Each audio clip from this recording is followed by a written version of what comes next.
कधी मुस्लिम बांधवांना ईदला मशिदीबाहेर माझा झगाग असं गाणं लावून दारू पिऊन नाचताना बघितलंय का? कधी ख्रिश्चनांना येशूंच्या समोर शांताबाईचं गाणं लावून मावा खाऊन नाचताना बघितलंय का? कधी जैन लोकांना त्यांच्या मिरवणुकीत आला बाबूराव गाणं लावून नाचताना बघितलंय का?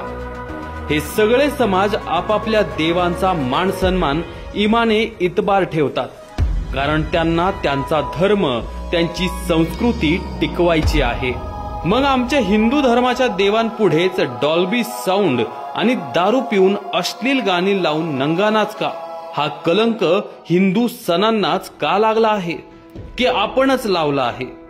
डॉल्बीवर अश्लील गाणी लावून आपणच आपल्या देवांचा, हिंदू संस्कृतीचा अपमानच करतो आहे। आपले सण हे उत्साहात आणि मोठ्या प्रमाणातच साजरे झाले पाहिजे, पण पारंपरिक वाद्यांचा दणदणाट, ढोल ताशांचा गजर, सनईचे सूर, पारंपरिक पोशाखांचा रुबाब आणि फेट्यांची शान आपल्या प्रत्येक हिंदूच्या सणात दिसलीच पाहिजे, तरच आपली हिंदू संस्कृती टिकेल। बघा, आपण स्वतः विचार करा आणि इतरांनाही विचार करायला लावा। पप्पी दे पारूला, आवाज वाढव डीजे तुझ्या आईची, चिमणी उडाली भुर्र, पोरी जरा जपून दांडा धर, झिंग झिंग झिंगाट, शांताबाई शांताबाई अशी गाणी कधी मशिदींच्या भोंग्यावर, ख्रिस्ती, जैन, बौद्ध, सीख, पारशी यांच्या धार्मिक स्थानांवर अथवा उत्सवांमध्ये वाजवलेली ऐकली आहेत का कधी?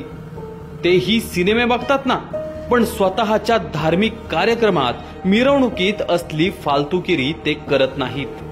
आता गोकुळ अष्टमी, गौरी गणपती, नवरात्र या सणांना मिरवणुकीत वरील गाणी वाजवून आपल्या संस्कृतीचा अपमान करू देऊ नका, आणि असली फालतुगिरी तुमच्या समोर करत असेल तर करून देऊ नका, त्यांना तात्काळ विरोध करा।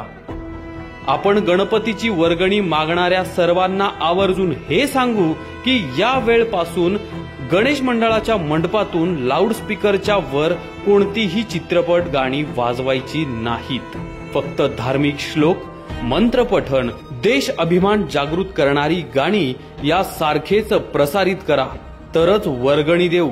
आणि तरी तिथे जर सिनेमातली घाणेरडी गाणी लागली तर त्याचा आपण विरोध करू।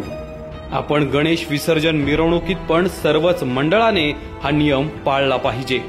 मराठी गाणी सुद्धा चालतील, परंतु कशी? तर लता दीदी, आशाताई, उषा मंगेशकर, हृदयनाथ मंगेशकर, सुरेश वाडकर, अरुण दाते, सुधीर फडके, अजित कडकडे, सच्चिदानंद आप्पा यांच्यासारख्या मातब्बर गायकांनी गायलेली भक्तिगीते, भावगीते सार्वजनिक उत्सवात लावली तर काही हरकत नाही, पण धांगडधिंगा नको। हे आवर्जून आपण सर्वांनी आपल्या सुद्धा मनावर आपणच बिंबवलं पाहिजे। बघा, विचार करा। सदर लेख हा सोशल मीडियातील व्हॉट्सअप ग्रुपमधून प्राप्त झालेला आहे।